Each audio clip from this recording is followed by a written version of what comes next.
बिहार विधानसभा चुनाव 2025 के पहले चरण का मतदान 6 नवंबर को हो चुका है, लेकिन उससे ठीक 24 घंटे पहले राहुल गांधी ने हरियाणा चुनाव को लेकर के एक बड़ा राजनीतिक धमाका कर दिया था। उन्होंने दावा किया था कि हरियाणा विधानसभा चुनाव में वोट चोरी हुई थी और इसके पीछे बीजेपी और चुनाव आयोग की मिली भगत है। राहुल गांधी के इस बयान ने न सिर्फ विपक्षी बल्कि पूरे देश की राजनीति में हलचल मचा दी है। हालांकि इस बार राहुल गांधी का संदेश सिर्फ विपक्ष या चुनाव आयोग के लिए नहीं बल्कि भारत के जेनजी युवाओं के लिए भी था, यानी 13 से 28 साल के वो युवा जो देश की आबादी का करीब 26% हिस्सा हैं, जिनकी संख्या लगभग 37 करोड़ 70 लाख है। राहुल गांधी ने इन युवाओं से लोकतंत्र की रक्षा के लिए आगे आने की अपील की है। यही बात अब विवाद का कारण बन गई है। बीजेपी का आरोप है कि राहुल गांधी भारत के युवाओं को सरकार और संस्थानों के खिलाफ भड़काने की कोशिश कर रहे हैं। दिलचस्प बात यहाँ यह है कि राहुल गांधी ने अब तक अपने राजनीतिक भाषणों में जेनजी का कभी जिक्र नहीं किया था। उनके एक्स अकाउंट अप्रैल 2015 में बना था, लेकिन सितंबर 2025 तक उन्होंने इस शब्द का कभी इस्तेमाल नहीं किया था। लेकिन 8 और 9 सितंबर 2025 को जब नेपाल में जेनजी युवाओं ने सरकार के खिलाफ हिंसक आंदोलन कर तख्ता पलट कर दिया था, तब से राहुल गांधी के बयानों में ये जो शब्द है जेनजी, वो लगातार शामिल हो गया है।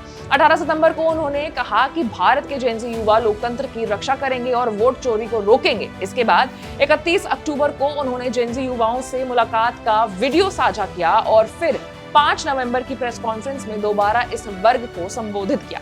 उन्होंने कहा कि भारत के लोकतंत्र को बचाने के लिए जेनजी युवाओं को आगे आना होगा और अपनी ताकत दिखानी होगी। हालांकि राहुल गांधी ने इस दौरान सत्य और अहिंसा की भी बात को जरूर रखी, लेकिन प्रेस कॉन्फ्रेंस की शुरुआत में ही उन्होंने युवाओं को आगे आने की अपील की, जिससे बीजेपी ने सवाल उठाया कि क्या कांग्रेस नेता देश के युवाओं को आंदोलन के लिए उकसा रहे हैं। बीजेपी के आरोपों को बल इसलिए मिला क्योंकि हाल के महीनों में कई देशों में जेनजी युवाओं ने हिंसक आंदोलन किए हैं। नेपाल के अलावा Morocco, Madagascar, Peru, Philippines, Kenya और इंडोनेशिया जैसे देशों में भी इसी पीढ़ी के युवाओं ने चुनी हुई सरकारों के खिलाफ प्रदर्शन किया।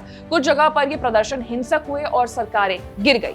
पिछले साल बांग्लादेश में भी छात्र आंदोलन ने तख्तापलट की भूमिका निभाई थी। ऐसे में सवाल ये उठता है कि क्या राहुल गांधी भी अंतर्राष्ट्रीय घटनाओं से प्रेरित होकर के भारत के युवाओं को भी राजनीतिक रूप से सक्रिय बनाने की कोशिश में लगे हुए हैं।